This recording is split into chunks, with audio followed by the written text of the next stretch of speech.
I'm going to come away from the basement of the Dallas City Hall because it has been widely publicized in the various books and so forth that I met Jack Ruby at the School Book Depository Building, which I did the day after the assassination at about 1:30 p.m. News Director Eddie Barker had sent me there to try to retrace Lee Harvey Oswald's steps all the way from the 6th floor down, catching the bus, getting the cab, going across to the bus stop, going back to his rooming house, etc., etc.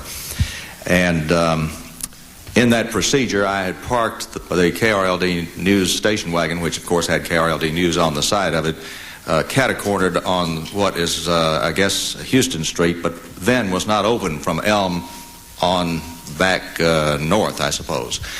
And as I sat there on the two-way radio back to the base station, I reported back to Jim Underwood, the assistant news director, that I had gotten pictures in the 6th floor, had gotten into the building, had gotten pictures in the 6th floor, and was now going to be en route to Oak Cliff to try to retrace Lee Harvey Oswald's steps.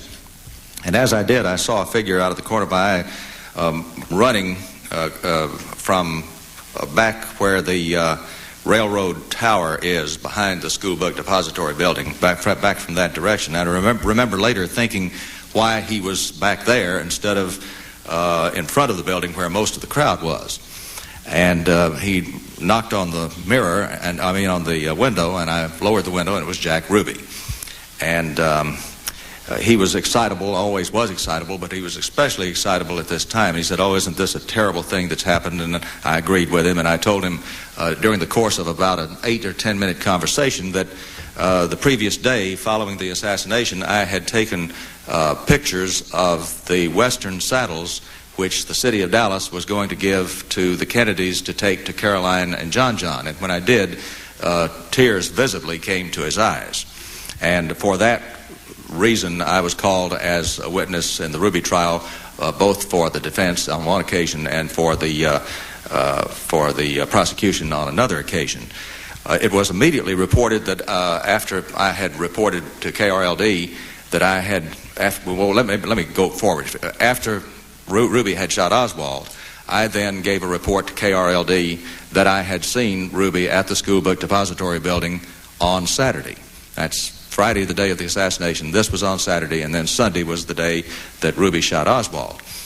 Mal Couch, who was a very capable reporter, but I don't know how he got that information wrong, he was quoted as saying on Associated Press, I believe, or one of the news services, that I had said I had seen Jack Ruby at the School Book Depository Building on the day of the assassination. And I've had a real difficulty down through the years straightening that out. In fact, two authors of two of the major books on the assassination have reported that I saw Jack Ruby at the School Book Depository Building on the day of the assassination, which I would repeat was not correct. It's interesting to point out, however, that the authors of those books never called me, nor have I been called on by any authors of any books, although I've been quoted in these books repeatedly. I've never been called by any author of any book, and these two books that erroneously reported that I had seen Jack Ruby on the day of the assassination, they never called me or interviewed me or checked. And back in these journalists' days, you always had to check at least two sources, was the rule I always lived by, and preferably three. But never did you accept just a single source. And again, the authors of some of the books are just not doing that. That's about, as far as Jack Ruby and his temperament, it's just as Tony pointed out. As a sports broadcaster, he would be at almost every boxing match I ever attended. He would be at every football game, maybe not every baseball game, but every various sporting events. And then on some of the hard news stories, he'd be at fires, he'd be at major accidents. He was a real newsman groupie. And then after that, I think he was probably a policeman groupie too, a police station groupie, from what I've learned. But his temperament. Wes, can I say something? Sure. Maybe you saw it on the Dan Rather show last night, and they quoted me, and my first comment was, he was like horse manure. He was all over. He didn't miss a trick. If anything going on in town, he was there. Yeah.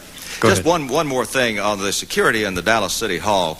I think we are making a real mistake. Some of the younger generation who weren't even born at the time of the assassination, you must realize that security in 1963 wasn't anything even remotely resembling what security is in 1993.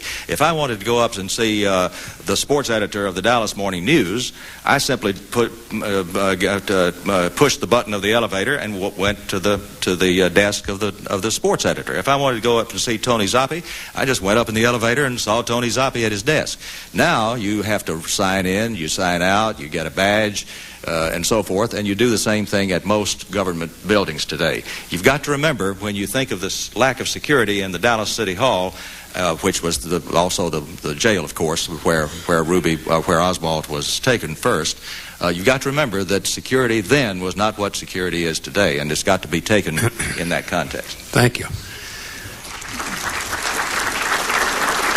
Very good. Very good.